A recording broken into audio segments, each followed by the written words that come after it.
All right, what's up, everyone? This is the Intellectual Podcast where we talk a little bit about everything and give our intellectual opinions on that. With that being said, I have some wonderful stories to share with these wonderful little gentlemen. All right, so I did my homework this week on our topic. Have some stories. I want your opinions on them. Let's So hear there's him. this guy, there's this guy named Vince Foster. Foster was a White House counselor and a colleague of Hillary Clinton at the Little Rock Rose law firm where Clinton was a partner. He died of a gunshot wound to the head, which was ruled a suicide, in quotations. He was about to testify against Hillary about the records she refused to turn over to Congress. He was reported to have been having an affair with Hillary. We have one more. Guy by the name of Ron Brown. Brown was the Secretary of Commerce under Clinton and the former DNC chairman. He was reported to have died by impact in a plane crash. A pathologist close to the investigation reported that there was a hole in the top of Brown's skull, resembling a gunshot wound. At the time of his death, Brown was being investigated and spoke publicly of a willingness to cut a deal with prosecutors. The rest of the people on the plane also died. A few days later, the air traffic controller committed suicide. All right, this website then goes on to name 47 in total people who happen to randomly commit suicide or die of a plane crash, all connected to the Clintons. Go for it. Well, what do you want us to just? Unpack it. Unpack it. Do you think there is a shadow government controlling behind the scenes, or the Clintons a part of it? Is it a coinky-dinky? What are your thoughts over everything? Are they the only ones doing it? Go for it. I absolutely think there's a shadow government. Most recently, like the Jeffrey Epstein case, it just proves that there's got to be something going on behind what we see. Oh yeah, 100%. There is definitely something going on, and whether that's something on a huge mass scale about multiple uh first world country governments or just the US itself, they're 100% definitely going on. See, my thoughts are kind of like what's going on with China. So, have y'all seen recently what they've been doing with all the COVID stuff? I've seen a little bit of it, but not a lot. Yeah, so I'll give you a little brief thing. So they're building a 90,000 people quarantine facility. They're welding people's hotels doors shut. There's riots everywhere. They're wearing hazmat suits everywhere. They have drones spying on people, and they're trying to save face to make sure that's just how China is, to make sure no one gets this COVID thing still. So I look at it as, since, Genghis Khan, even before then, governments want total absolute control over their people. And to say that nowadays that's any different, I think is crazy. And you got the people who are a little bit more public about it, the Communist Party in China. And I think, at least in the US, they try to work as almost like puppeteers.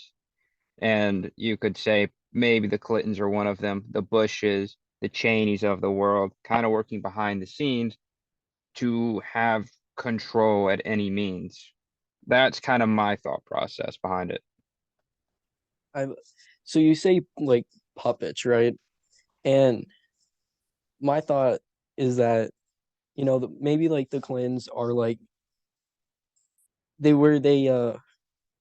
get elected and they have these guys behind them who you know you think they're just a normal person, but they're not, or you don't even know that they exist, and they just basically making them do what they want to. Just they say, we'll get you into office, but you have to do what we say. And I find that very interesting because there are a lot of instances where things just fall into place so perfectly that I feel like you just can't say it's a coincidence that they're involved in it when it's Yeah. over multiple accounts, multiple things. What do y'all think the end goal is of these people who have are higher power than the government, higher power than dictators? What do you think the end goal of these people are? Power and wealth, probably. That's typically the trend for I most agree completely. governments, or yeah, or even like dictatorships. A lot of it is just women, power, and wealth. Completely agreed. I was kind of looking at y'all have seen War Dogs. Short, sweet, a movie how to profit off a war. Dudes emerge or sells weapons back and forth, makes perfect sense with Immersion of Death that just got released. That makes great sense. But anyway, that's kind of what I look at it is these politicians or behind the scene shadows are willing to do absolutely anything to profit, make power, strike deals, and make money, basically. So we kind of got the that we can all agree on that in today's world, there's some type of shadow government in the US, right? 100%. All right. Yes, sir. Okay. Now, do you think it's on a global scale? Now, if it's on a global scale, that's the only part that I question. I Okay. feel like I feel like there might be like different levels to it, you know, sort of how our Okay. government is set up. Because like you have the state government, you have different city governments, and then above that you have the US government, like all 50 states combined. And so would it like it's sorry, I'm trying to find the words, but essentially you have maybe each um like country is like its own state, essentially, or the wealthy people inside of that state, and then you have the state or the country, and then above that is the entire world one. But I question the world one. Interesting. I want to hear you guys' thoughts on the world. Yeah, no, I kind of agree to your point there. Like, I think every country or like region has its own government or representative or whatever you want to call it behind the scenes.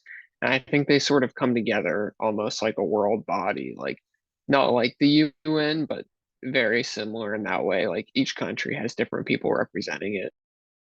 So then, do you think it's more of like a democracy or more of a dictatorship where one guy is at the top and then it's just him hearing the voices of the lower guys representing their country, but it ultimately it's the guy at the top whose decision, or like you said, like the UN, where it's a collective idea. I feel like it's a little bit of both. Like probably the wealthier nations have more power as opposed to something that is like more of a third world country.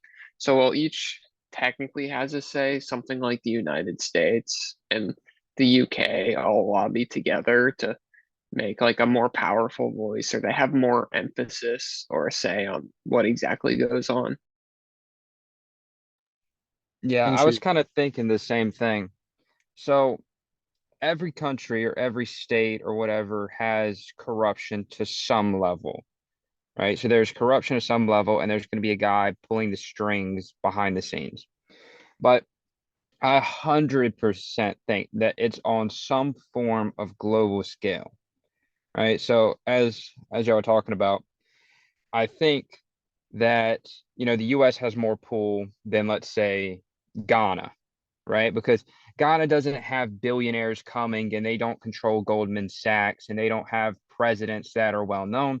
So the US, the UK, um, maybe even China, where else? Maybe in places like Saudi. could all come together, and they have this one, if you want to call it a one world order, where they try to everything we see is like it's the show for everyone, but they're behind the scenes striking the deals and dealing with the stuff that's, if you want to call it, serious, the boardroom talk, the stuff we don't really necessarily get to hear about or know about. We get to deal with the stupid stuff. And there's a thing, I'm not sure if y'all ever heard of it. Have you ever heard of Bohemian Grove? I have, yes. Okay. So the short and sweet, for the ones that don't know what Bohemian Grove is, um, the crazy dude Alex Jones was the one who came out about it. So basically, it's a place in California. It sounds really fake, but it's real. Where a whole bunch of presidents, kings, prime ministers, CEOs, tech tycoons, they all go in this place in California in the middle of the woods, and they go and they just hang out. Well, if you have, this is where it gets a little conspiracy. If you have all these super powerful, rich people who are in positions to actually change the world, what are they going to talk about? Probably just that, things to change the world. So that there proves some sort of government behind the scenes.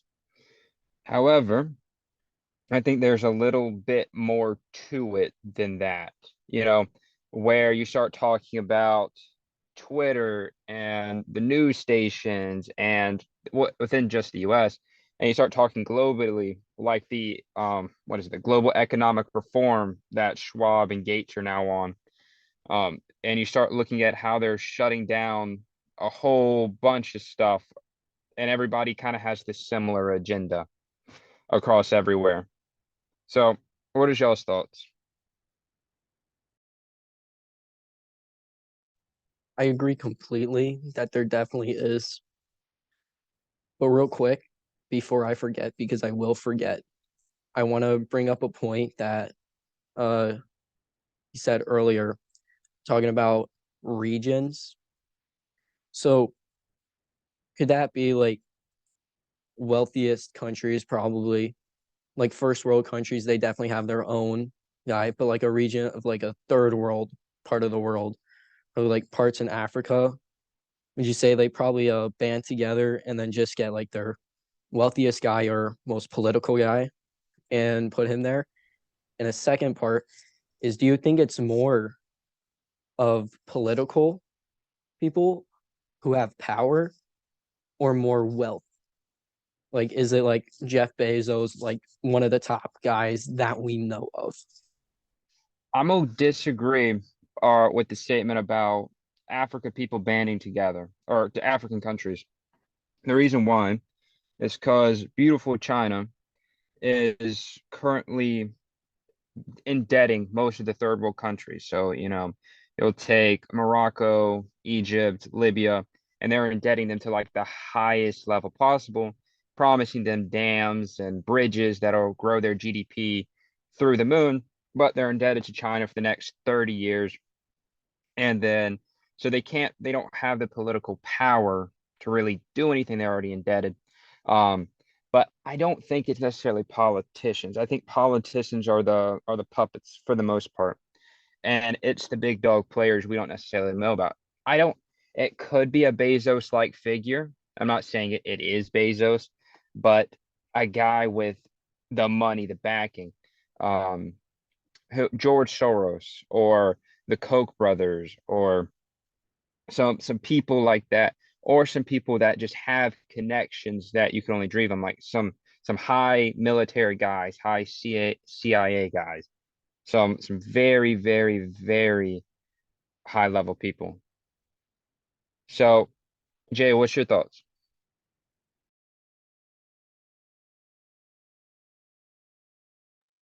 I was kind of thinking along the same line, like it's probably more wealth as opposed to like politics or power. How would you get into it? How would you get into this inner circle, break into it, expose it, or be a part of it? I think it's mainly just you got to get a fuck ton of money somehow, or you either have to try to become a politician, become a maybe well known or not well known, and they would have to reach out to you if they believe that you can be easily puppeteered. Yeah, I believe you probably have to make like a lot of money to even be considered, and then mostly they'll have to reach out to you and try to recruit you to it. Whereas like um they might be going after like not as well known members that or members of the public that have been become extremely wealthy. That way they can still kind of keep the secrecy thing going on. Yeah, I don't know if like this would be a part, if you want to call it the shadow government per se. Um, but there's this thing called the World Economic Forum, which I kind of hinted at earlier.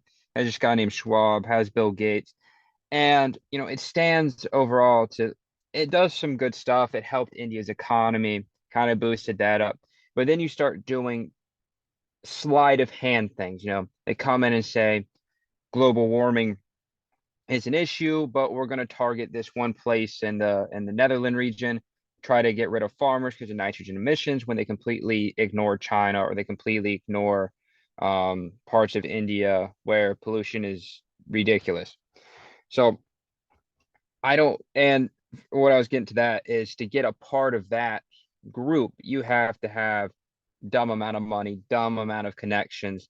And like the application part of it, it's how much money did you make last year? And it starts like they don't even have a spot where you put like 100 grand. It starts at 1 billion.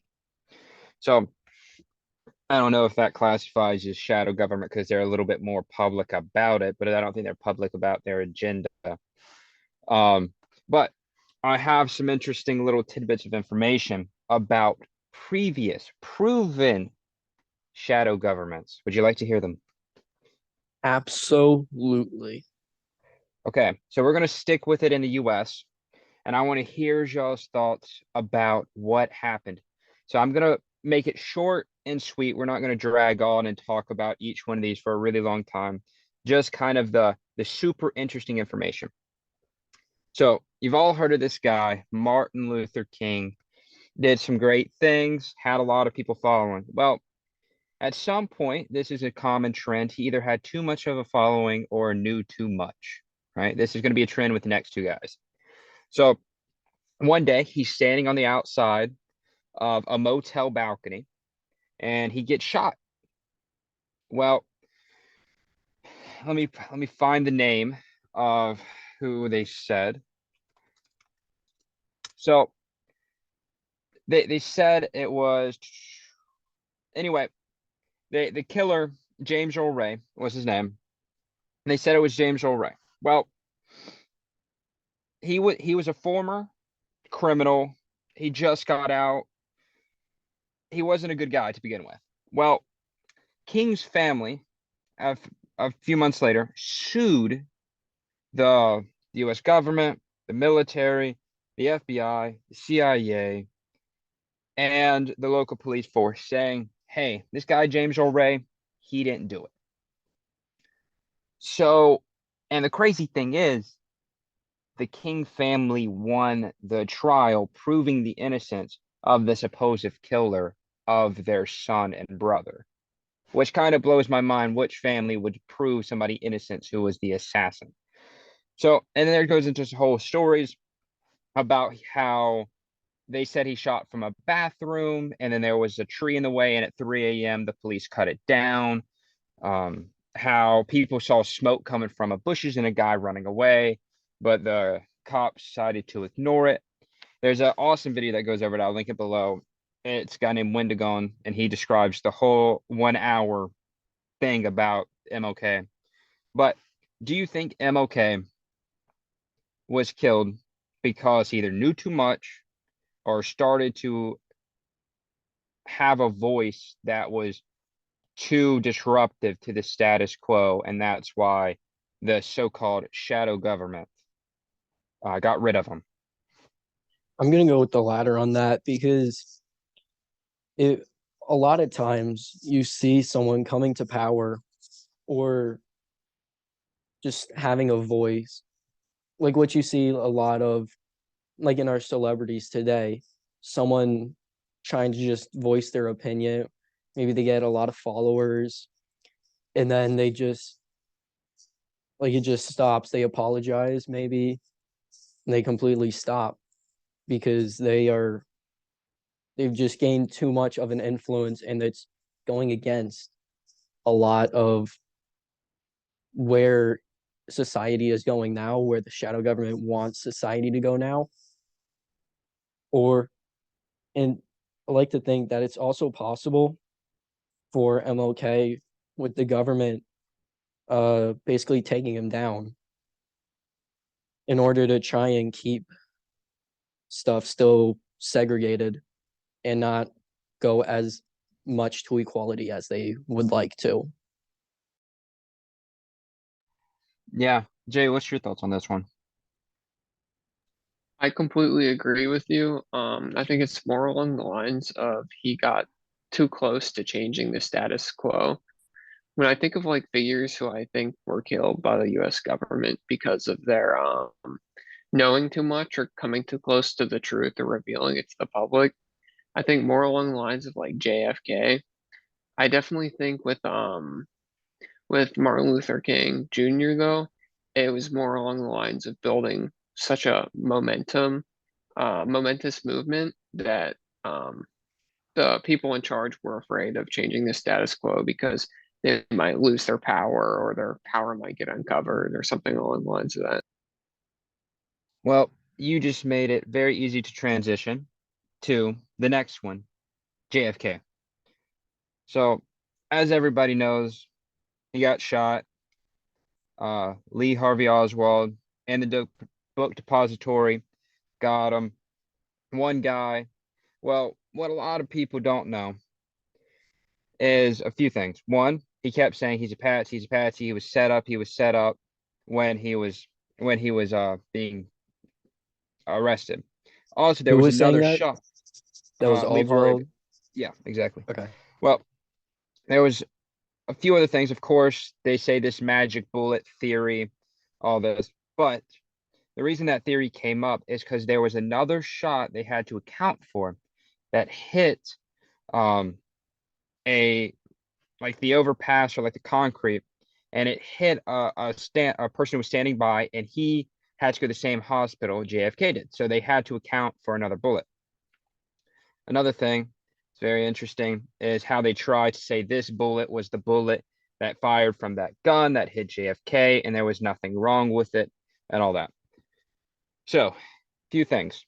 Do you think Oswald sh pulled the trigger that day? Do you think he was the only one? And do you think, oh, I got to give you a little bit backstory. JFK was the only president ever in history to come out and say that there is these puppeteer-like figures in the government.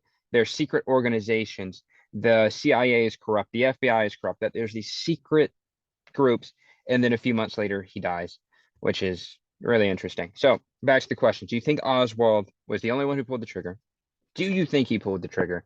And do you think someone was behind the scenes kind of planning the assassination of JFK? Something also interesting, Bobby Kennedy died shortly after, and almost the entire Kennedy family died. The whole bloodline, for the most part, has passed away. Some of them you can explain, some of them seem really coincidental. So, what's your thoughts?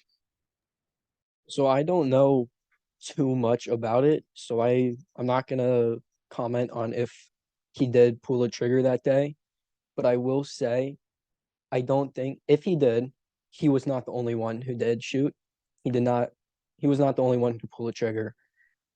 But I do want to add a little piece of information that if I'm thinking about the correct instance that this is, I may be thinking about a completely different thing, but if you watch like a video of him getting shot, the was it the Secret Service, they don't really go to try and protect him.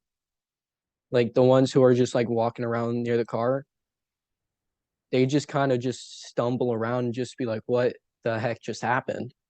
I don't know if that's just a lack of training and that they weren't just ready for it, or if there's something else going on with that. Yeah, there's a few interesting things to bring up there. The only guy who comes to aid is the Secret Service person for the wife of JFK. And you'll see him jump on the back of the car when it's moving away. A few other things is when you see the shot, his body moves in the opposite direction or when he gets hit of the book depository. Another one is that I read somewhere that the speed of the car, once the shot is fired, you can watch it. And I'm not saying it slows down, but it sure as heck doesn't slam his foot on the gas and get out of there. And then what else was interesting? Um, yeah, and I think you can kind of explain maybe some of them are in shock, some of them don't know where it's coming from. You can explain a little bit of that, but I agree with you that it's when only one guy reacts like that, something else is interesting. Jay, what's your thoughts? So my thoughts on this, I'm not ready to say that he didn't pull the trigger or was the only one. And the reason being is because he may have actually pulled the trigger, but do I think that he was the one that came up with it and acted it out? No, not at all. I definitely think that there's a very real possibility that he could have been the one to actually kill JFK, but I don't think he's the one that came up with it. And it would have been really easy to cover up just based on the fact that Bobby and the rest of the Clintons died, or not the Clintons, the Kennedys died within 2 months after the original death of JFK. You'd think that the government would take steps to ensure that they were protected because Robbie was one of JFK's closest advisors and friends. So you'd think that they'd step up, but instead, he still passed away 2 months after. So overall, I'm not ready to say yet that he didn't or wasn't the only one, but I definitely think that whatever happened was covered up, and whoever was responsible for the deaths of all of them. And there was a lot going on behind the scenes that we still don't know about. Because I could be wrong, but I do believe like that when the documents of the investigation were supposed to be released, they got pushed back further or something like that. They were reclassified. I'm not quite sure the details, but Yeah, this is where it gets into a little bit of conspiracy theory. So Joseph Kennedy's I read a book about Joseph Kennedy, which is the dad of JFK. And his father, Joseph Kennedy's father, was very well off. They went to Ivy League schools, the whole 9 yards. Well, he got into film, he got into banking. Well, he made some friends along the way, and this is where it gets a little conspiratorial. So it's said that he was involved with the mafia or the mob. So we're going to call it the Irish mafia. It can be, the German or whatever for the story, but we're going to say the Irish. So it said when JFK ran, the Irish mafia pretty much got him elected. And the story goes they rose people from the dead to vote. So they got dead voters and they went to the polls and voted 10, 20 times. So when JFK was coming out and running with Bobby, he went hard against the mafia, the mob, and they felt like he was turning their back on them. The guys who got him elected, he's trying to lock them up. With Bobby, I felt he was pretty much a shoo-in after the popularity of JFK, that he would have ran on the brothers of the coattails or his brother's coattails, and I feel JFK was more of the face, the people person, while Bobby was the more intellectual one. So I was it the mafia? Was it a CIA, FBI type? Is it even a different country, or is it just one lonely shooter? I'm not too sure, but I do think there's so much more going behind the scenes where all these super duper bright dudes are all in one family that have so much power, all dying within a short window of each other. And then the guy that pulls the trigger, he's saying, I'm framed, I'm framed, I'm framed. It's not me.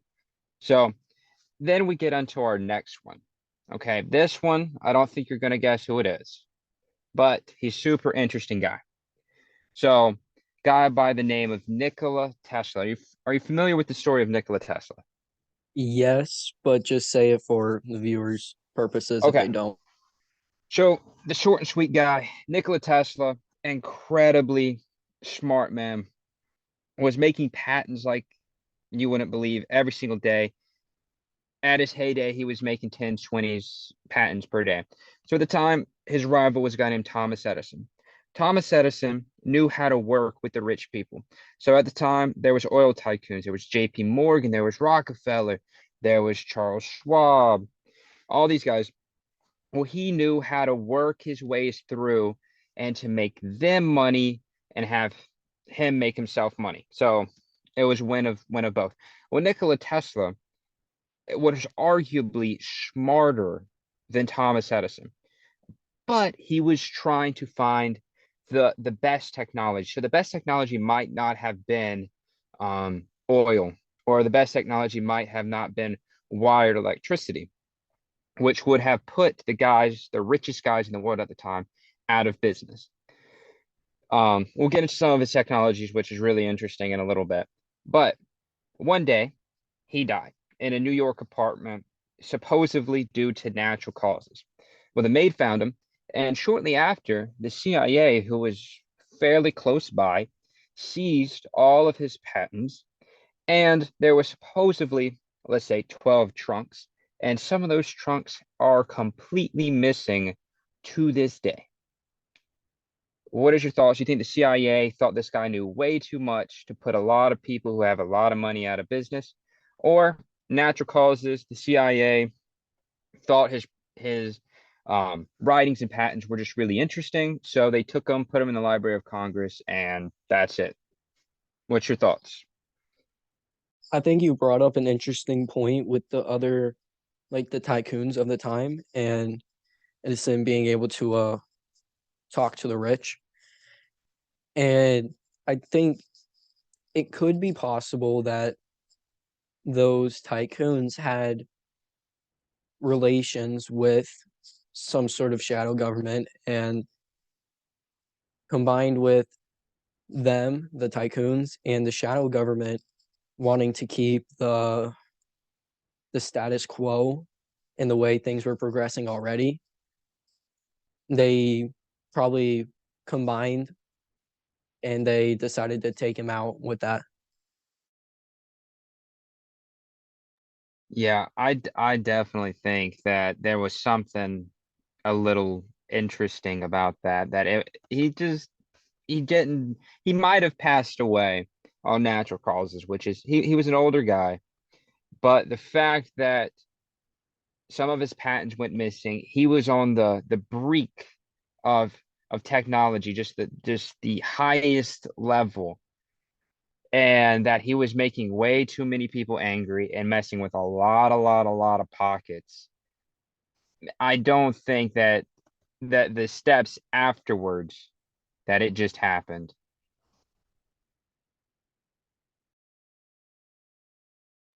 Do you think that maybe he had something to do with them disappearing? Like maybe he thought they'd fall into the wrong hands and whoever got a hold of them could do something dangerous with them? Or do you think whoever, if he was killed, whoever was responsible for killing him is the one that did away with all of the patents and that sort of thing?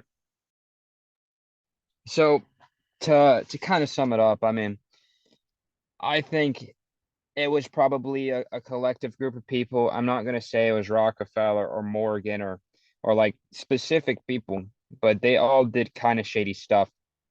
And I think for the most part, they kind of collectively said, "Hey, this guy's causing us too much of a headache. Let's either wait till he dies, or let's kind of speed up that process." And I 100% think that they saw him as a bright mind who was knew way too much, so they went in and they took his technology, or his patents, his technology that he came up with. Now that part I 100% believe, and we don't know what's all out there, and I think we would be way more advanced in where we're at currently. I mean, he supposedly believed the pyramids had was an electrical current All of this stuff, liquid mercury, putting a Tesla coil supposedly made UFO-like things, and all this stuff, which all intersects, but really interesting. And I think Elon Musk is the present day Nikola Tesla, CEO of Tesla, CEO of SpaceX, Neuralink. He has his own school where his kids go, recently buying Twitter, the Boring Company, the whole shebang. Well, the rich are now technically the second richest guy in the world because the guy who owns Louis Vuitton has the first seat. He hasn't been getting the love and affection with his recent buying of Twitter. Let me just read some of these things he has said. So this came out, what is that? A few days ago. He tweeted exactly the obvious reality, as longtime users know, is that Twitter has failed in trust and safety for a very long time and has interfered in elections. Twitter 2.0 will be far more effective, transparent, and even-handed. I'm gonna read just a handful of other ones of how Elon Musk feels about the whole thing. So this is another quote from him. Frankly, the risk of something bad happening to me or even being shot is quite significant. And this is more of just kind of like what's going on. The Biden administration has launched a federal investigation into Elon Musk's Neuralink for animal welfare program violations. Little backstory about Neuralink. So it's kind of like a chip that goes in a person or an animal's head and allows them to be able to walk again. And in time, it's thought that it could even fix things like depression or mental illness by changing chemistry in your head. But for right now, the paralyzed able to walk again. So they're trying to investigate that based on the trials. So do you see as Elon Musk the new Nikola Tesla, and do you think he's put a target on his back with buying Twitter? I definitely do think that. I I think it's 100%. I don't know how far in the process he is of becoming like that quote unquote Nikola Tesla figure, but I do think he, if he did not already, he put a huge target on his back with buying Twitter. Now, if you say it's a good thing that he's doing it or a bad thing, I think everyone can agree he did put a target on his back, especially if you're considering a shadow government who is using Twitter as, or other forms of social media, like any form. I'm not saying that it's 100% they're using Twitter, but I'm hypothetically, if they're using Twitter, then he, like, releasing all these files, then it's I don't think it's going to end well for him. But at the same time, you have to think in our day and time, word spreads very fast. Rumors spread faster than the truth. But what happens if he does get taken out? Where I like how you mentioned that he did say that he has a high probability of getting shot or killed. So what happens if that comes to fruition? Then that, I think a lot of people will take that and say he was actively going against a shadow type figure and he died under mysterious causes or assassination.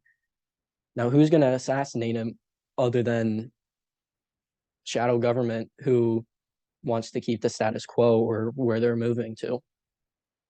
At least that's just my 2 cents on that. Yeah, I think Elon 100% next Nikola Tesla, maybe not on that next level. I look at him as a mix between Thomas Edison, Nikola Tesla. Thomas Edison knew how to kind of play to the guys with the money and make his own money. Nikola Tesla really didn't have the money, but he was on the brink of the new technology. So I look at kind of a mix between the two, but I still think the same forces, the oil tycoons, the people in power is the same exact people that Elon's trying to going up against right now, just different faces this time.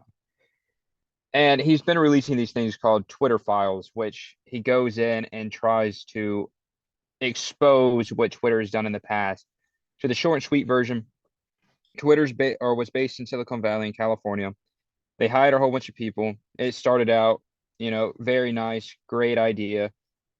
The politicians started getting involved in it, both sides, left and right. Well, Twitter has more people on the left, starts lobbying for the politicians on the left side. Well, Twitter becomes censoring certain groups and organizations that probably shouldn't be grouped or censored, ends up affecting elections, not only in the US, but in different countries.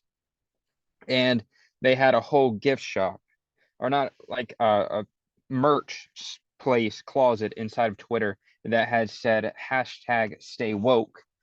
So I think that tells you the culture and Twitter and who Twitter was for and who Twitter was against. I 100% think he put a target on his back when he did this.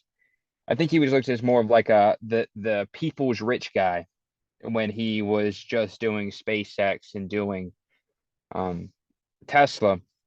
And the same people, in my opinion, who usually would be for him, the global warming, the all of that stuff, the renewable energy, is the same people, it appears to be politician wise, who are saying he's terrible, he's an idiot, who I think are going to be the ones to put the target or who might pull the trigger one day because he will expose something that they don't want to.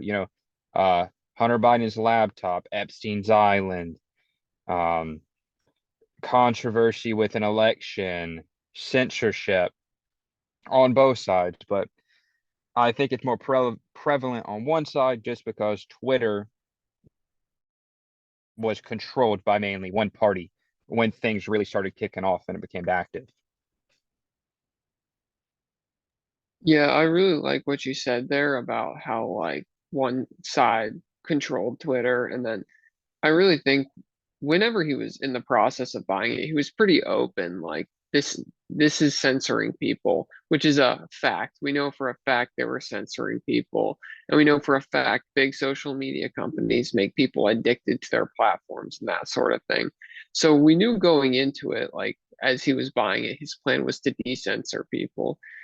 I know a lot of the backlash has to do with stuff like there's been increases in racial slurs, and he's fired a bunch of people since taking over the company, which when you look at it, maybe it's not exactly the greatest thing ever, but it still aligns with what he said he was going to do when he took over the company. Like, hey, I'm going to censor less people and that sort of thing. So I think a lot of the backlash is definitely coming with how he's running the company, which it may not be the best thing for the country, especially with polarized politics. But we do know for a fact, like Twitter played a part in, I don't want to say like rigging, that's a bad word, but like swaying different elections and spreading misinformation and that sort of thing. I just want to hear your thoughts on this. Did you have a Twitter account or were you active on Twitter before Elon bought it? Did you pay any attention to Twitter?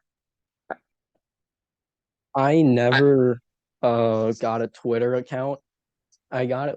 I actually made one a few months ago, but it was before Elon took over, and then I deleted it after a few days because I realized that it was just horrible and that Twitter is just Twitter, and it just seemed pointless to have it when I can just see what people say on like Insta or just look it up pretty easily.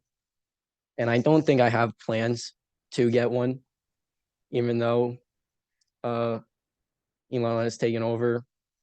I I'm on the side that just doesn't see the need for a Twitter. Yeah, the previous model of Twitter is I looked at it as like a whole bunch of celebrities just spit whatever's on their brain and like one or two sentences.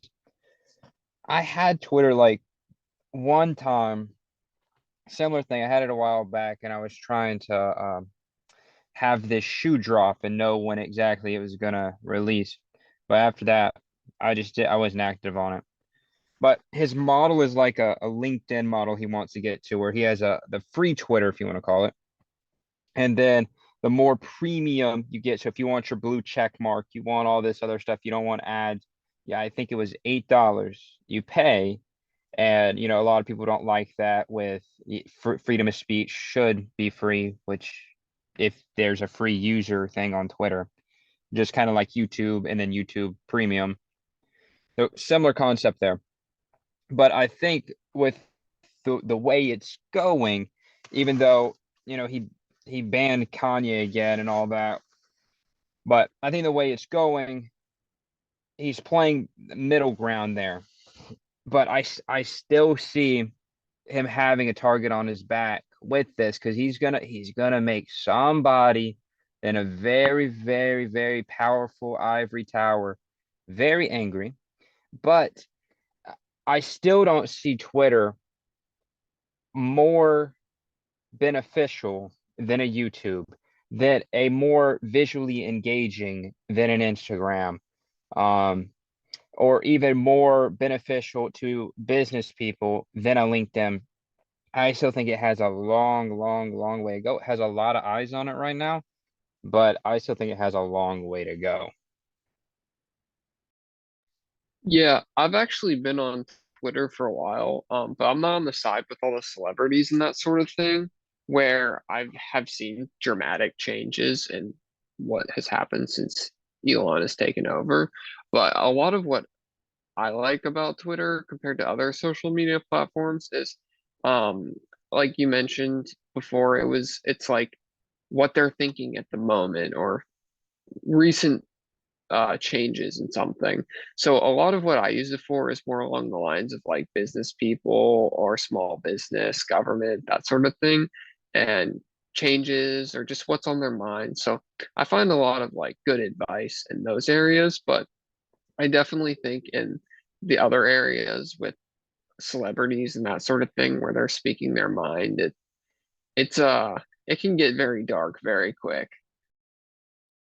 You see, I'm gonna have to agree with that. I know this is completely off of our topic, but I will say I I do not like Twitter for the fact that it's just bunch of celebrities just saying whatever crosses their mind just because we glorify celebrities so much. And it's like we find every single word that they say to be religious, like it's the word like in the Bible or the Quran, the Torah, and to me it's just stupid. That's why I've always stayed away from Twitter. Yeah, I think Twitter has a bad rep right now. But, you know, I think kind of to loop it back into what we were talking about earlier, the shadow government and all that. Twitter doesn't exist in China. It never will. Twitter is not prevalent in North Korea, and it never will. So wherever these companies, these powerhouses of business and wealth and all that, that's where, in my opinion, is where you're going to be your shadow government is. Whoever's controlling that behind the scenes. And there's really only like 5 or 6 countries out there. And if you exclude China, because they're in your face about it, and everyone knows that they control Alibaba when the guy went missing, when Jack Ma went missing, they know they control JD.com. They know that those places get controlled. They're locking people up. They're running you over with a tank in the street. Well, places like the US and maybe Canada and the UK and Australia, where maybe these places exist, that's where the shadow government is going to be, the puppeteers behind the scenes. Yeah, so essentially what you're saying is that more of democratic countries are going to be hotspots for a shadow government rather than a communist or any type of other government that is more um, willing to just censor their own citizens willingly and openly because it's very evident that they already have that control, and they're not going to get any repercussions from it other than different countries because that's how they run theirs, you know? Is that Yeah, kind of where you're going with that? yeah, exactly. Like everybody knows, Mao and Stalin and Gorbachev and even Putin, Kim Jong-un, Xi Jinping, we all know these guys are absolutely ruthless. You say one thing out of line, you're dead. You're gone. We censor you, we control you, everything. We already know that. That's not a shadow government. And I think that's what people in the US are scared of. And rightfully so, because I think it's very easy for us to get there. And we'll talk about how that in just a second. I want to get into that. But I, Real quick, I just yeah, because I looked this up to confirm it, but with going what you were saying with China, they banned a few years ago Winnie the Pooh uh-huh. because people were starting to say that it resembles their president, and Yep. that just kind of shows you how far they go. Even though that's not harming anyone, they're still willing to just censor a little cartoon, Winnie the Pooh, you know? Yeah. I want to And the thing, go for it. I want to bring up too. I was talking about this earlier this week. Even like not regarding media, but like people in general, they are so focused on control that they make sure that their general population is essentially all the same person. So actually, North Korea has more genetic variability than the entire country of China, which is kind of crazy when you really think about it, seeing that North Korea is significantly smaller and has been completely closed off pretty much for like the last 50 to 70 years. Yeah, that's crazy. But that's what the US is scared of, and rightfully so. But I argue a shadow government's worse, right? If we are the oppressed people in China, we know who the bad guy is, right? We all can put a face to the bad guy. This is the one we should worry about. I really do think there's a shadow governments, puppeteers behind the scenes. I'm not saying all of them have malintentions or they're all bad, but I do think they're money hungry and I do think they're power hungry and they will do anything in their arsenal to do that. And we can't put a face to that always. We can hypothesize that it's the Clintons or the Bushes or the Cheneys of the world, but we can only hypothesize some of that. And I think that's the real scary enemy to go up against, even though they not might appear to have the control that a Kim Jong-un has. I want to, It's yeah, go ahead. okay, I just want to bring up a real quick thing. Ask your thoughts on this. I'm sorry for interrupting, but I will forget it, as you both know. Go But for it. what if like the shadow government, what if they're benevolent? Like they have good intentions for absolutely everything. And we either get the story of bad things and good things, or like things that we think are bad actually have prevented something worse from happening and it ended good, or the options that we had. Yeah, I like where you're going with that. So let's just use the example global warming. Okay. Let's say global warming is 100% real. Let's just hypothetically put a time frame on it on 100 years for the analogy. The whole world is going to go splat within 100 years based on all this research. All right. They say tomorrow, all farmers and manufacturers within Australia, the United Kingdom, the US, and Canada have to completely stop what they're doing.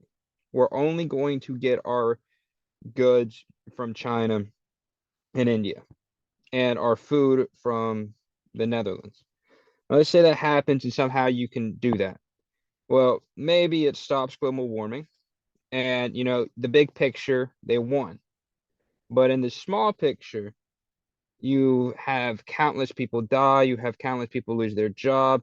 You now have people who are dying of starvation, who don't have clothes, who can't afford to have a car, and you cause a lot of other problems. I Right. think that is more of the route the shadow government within these big countries are in. Okay, so what if China itself, like their president, is directly related to a world shadow government, and he has maybe he's very influential to getting things what he wants. Maybe, maybe. But something to think about. Let's say our goal is to have the world's best economy ever. Well, we have constraints on how that works. We have to have equal employment and a minimum wage and pay time off and all that. China doesn't give a single crap about that.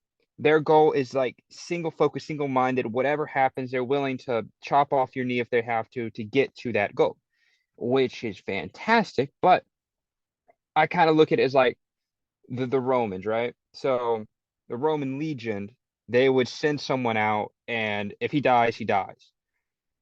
But the end goal is still the same. They still won the war, but 100,000 people died. And I think that's kind of where that shadow government is.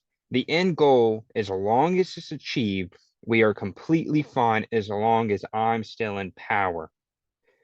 But they don't care to what extent they have to go to complete that goal.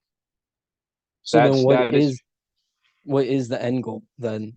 Is it good, bad, somewhere in the middle, or is it solely just to keep them where they're at? Because, like these yeah, guys, yeah. we have no idea who they would be. They obviously aren't living a super luxury. Well, they may be like huge house, like somewhere out in the middle of nowhere that we can't tell. But from my understanding, from my thinking at least, they aren't really living like a super luxurious life. So what do they have to gain from this? Yeah, that's interesting. I think there's something to be said that has to be semi rewarding to say that you control the guy who controls the nuclear football. There has to be something that is like that's freaking awesome. But I it's they have to have money and power and all that. I don't think they're moved by fame. I think the majority of them, the majority, have good intentions on the global scale, but they do not care about whatever it takes to get that. So let's just say the ant colony. You want the queen ant to survive, but you kill all the little tiny ants in the process. They don't care. As long as the queen ant survives and everything's okay, the world's going to be a better place. And some of that, I think it would be a strong argument for that, but at least I think places like China, you see, they're more obvious about it. They're trying to stop COVID. So what do? They take everybody up and throw them in quarantine facilities, lock them up in little boxes, and feed them through a little chute like a prison. Try to do that in the U.S. when we have the Second Amendment. Good luck. And I think if most governments that have the shadow government, they would like to be almost like a China, how China is, how these people are with this absolute power, this goal driven. They don't have to worry about these outside stupid forces, is how I look at it. I don't know what the goal is. I think it's ever changing, some short term, some long term. But yeah, Jay, what's your thoughts on this one?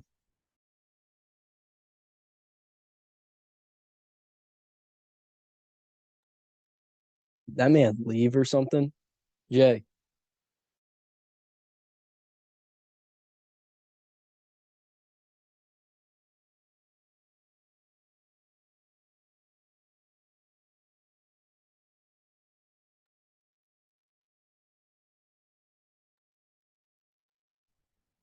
All right, I'll fix that.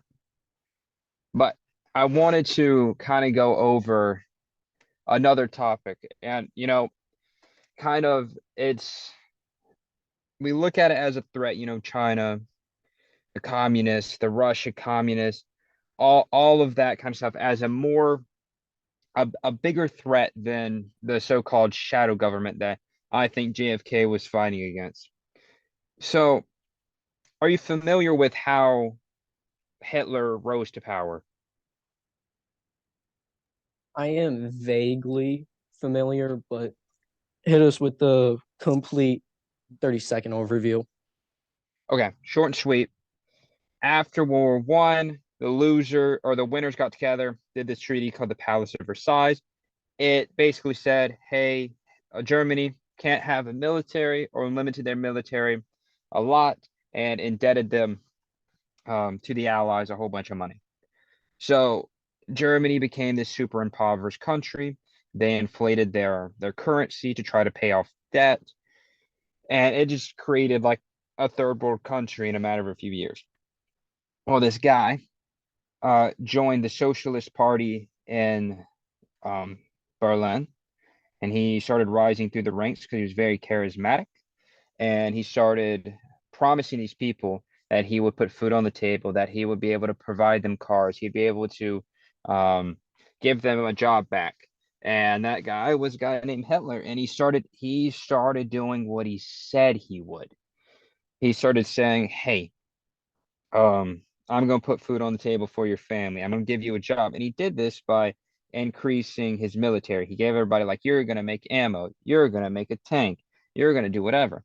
And he was good on his word in that aspect. He did do those things. However, he then invaded, almost all of Europe in the next few years and killed like 10 million people. He didn't kill 10 million people, but he was in charge of killing 10 million people. Well, to me, it's like the most obvious natural progression of someone becoming to power because there's a weakening in the system and people are wanting hope. And it just makes so much logical sense that this guy played on some people's hopes, got into power, became very dangerous, and started manipulating people. And all they're doing is following orders at the end of the day, which I think, is very stupid. And we all like to think, we wouldn't have gone along with Hitler. But what do you think? Do you think it that a Hitler-like person, a Mao-like person, a Stalin person could rise up the way they did in the US and become a threat and not be shy about it, not lurk in the shadows? I that's a tough question. I think something would have to happen to our society or economy, whatever, for us to consider something like that. But I think that is very interesting that you bring that up because I think a good amount of people will say that they're 100% certain that someone could come and then just be openly like malicious about intentions or say that they're going to be doing good and then out of nowhere just stop and go in the other direction. But I'm going to be honest, I'm not sure with that. Yeah, I think there is an argument to be made. This is a wild argument, maybe even a little bit of stretch to say that that one of these public-like figures has has gotten a hold of the thing because I think in recent history, in the dot-com bubble, then you had 9/11 right after, you had 2008 Great Recession, and now you had COVID. At some point in there, the US was in like they were in a state of problematic. And if a Hitler-like figure or a party system, I'm not comparing any party or any person to Hitler by any means in the US, but just the analogy. I think that there was an opportunity for someone to take hold and to promise people, we will give you food, we will give you health care, we will give you, you can kind of put some of these analogies where people start promising things and some have delivered and some have not. But at the end of the day, it's all the same thing. They're getting control, they're getting power. After 9/11, the Patriot Act, they're spying, they're getting all these things because they're playing on your fears, they're promising you too much.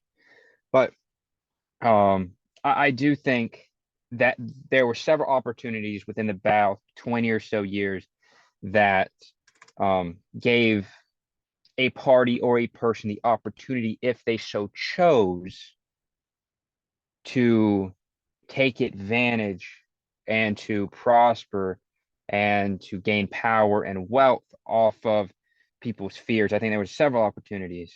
So yeah, that's kind of how I felt about that one. I will say though, because you mentioned the politicians, but that's I feel like that's just politicians. They want it into office. They want to, you know, have the power and stuff like that. But it's just that's just politicians, I think. But I agree. There probably were.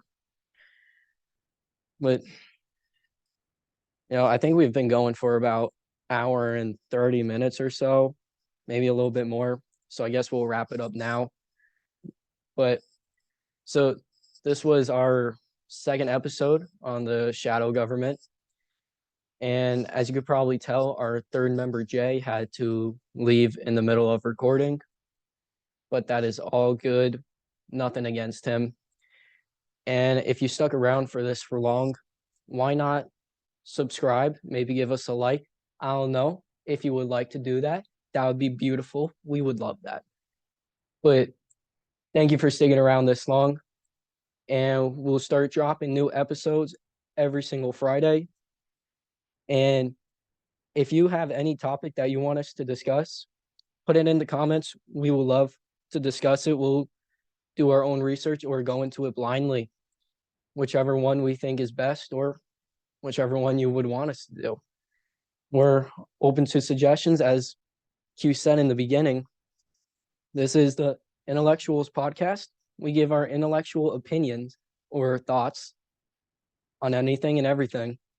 So just let us know. And we will also create an Instagram.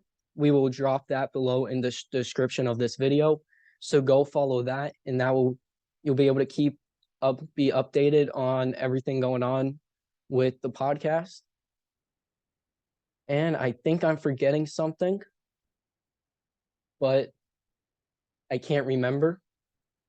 So have a beautiful day or beautiful night, whatever it is with the time that you're at. All right. Thank you.